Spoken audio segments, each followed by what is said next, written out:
नमस्कार, जय श्री कृष्ण। आज मैं श्रीमद् भागवत गीता के 8वें अध्याय का भाग 1 आरंभ कर रही हूँ।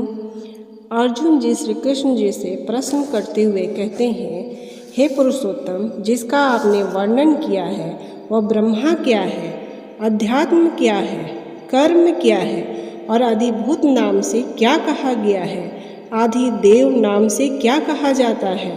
हे मधुसूदन, यहाँ अधियज्ञ कौन है और वह इस शरीर में कैसे है, और युक्त चित्त वाले पुरुष द्वारा अंत समय में आप किस प्रकार जानने में आते हो। इस प्रकार अर्जुन के प्रश्न करने पर श्री कृष्ण भगवान बोले, हे अर्जुन, परम अक्षर अर्थात जिसका कभी नाश ना हो ऐसा सच्चिदानंद घन परमात्मा तो ब्रह्मा है, और अपना स्वरूप अर्थात जीवात्म अध्यात्म नाम से कहा जाता है, तथा भूतों के भाव को उत्पन्न करने वाला शस्त्र विहित यज्ञ, दान और होम आदि के निमित्त जो दिव्य दिन को त्याग है वह कर्म नाम से कहा गया है। उत्पत्ति विनाश धर्म वाले सब पदार्थ अधिभूत हैं और हिरण्मय पुरुष आदि देव है। और हे देहधारियों में श्रेष्ठ अर्जुन, इस शरीर में मैं वासुदेव ही विष्णु स्वरूप में अधियज्ञ हूँ, और जो पुरुष अंत काल में मेरे को ही स्मरण करता हुआ शरीर को त्याग कर जाता है वह मेरे साक्षात्कार स्वरूप को प्राप्त होता है।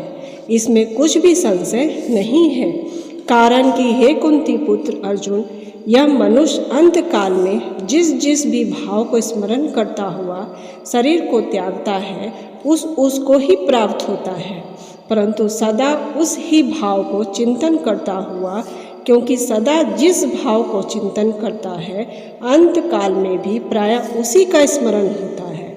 इसलिए हे अर्जुन, तू सब समय में निरंतर मेरा स्मरण कर और युद्ध भी कर। इस प्रकार मेरे में अर्पण किए हुए मन बुद्धि से युक्त हुआ निसंदेह मेरे को ही प्राप्त होगा।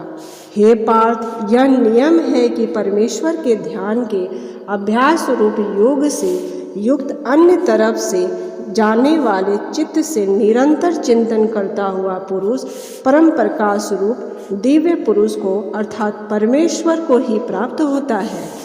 इससे जो पुरुष सर्वज्ञ अनादि सबके नियतात् सूक्ष्म से भी अति सूक्ष्म सबके धारण पोषण करने वाला अचेतन स्वरूप सूर्य के सदृश नित्य चेतन प्रकाश रूप अविद्या से अति प्रय शुद्ध सच्चिदानंद घन परमात्मा को स्मरण करता है, वह भक्ति युक्त पुरुष अंत काल में भी योग बल से भ्रुकुटी के मध्य में प्राण को अच्छी प्रकार स्थापना करके फिर निश्चय मन से स्मरण करता हुआ उस दिव्य स्वरूप परम पुरुष परमात्मा को ही प्राप्त होता है। धन्यवाद। अब इससे आगे का अंक अगले भाग में प्रस्तुत करूँगी। तब तक लिए जय श्री कृष्ण।